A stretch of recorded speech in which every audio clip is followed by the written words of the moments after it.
So ayun, good afternoon guys. Wednesday, nagkaroon tayo ng biglang order kaninang umaga. So nag-early out tayo sa work.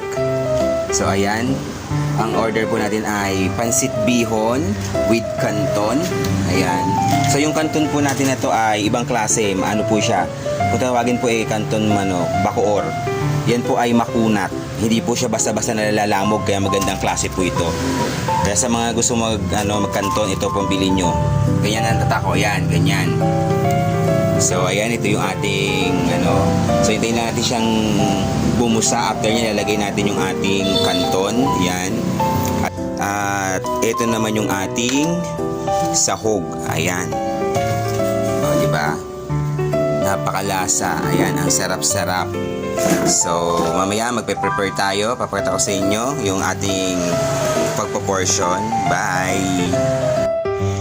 So ayan na nga mga ka-dimples, mga ka-echos, yung ating order sa may Ecos Catering Services, Todo Eco Delicioso sa Bilao. So ayan ang ating pansit bihon canton. So isa po siyang large, ang halaga niya po is 1.2. Ito po yung pinaka-previous niya, isang bag. Ayan. So nagpapa-previous po ako para sa aking mga big bilao. Minsan po soft drinks, ngayon bag. So yan po. So sa mga gusto po mag-order, PM lang. So tingnan natin kung ano mapachempong previous sa inyo. So yan po, mapapakinabangan nyo po yung bag. Maganda po yan.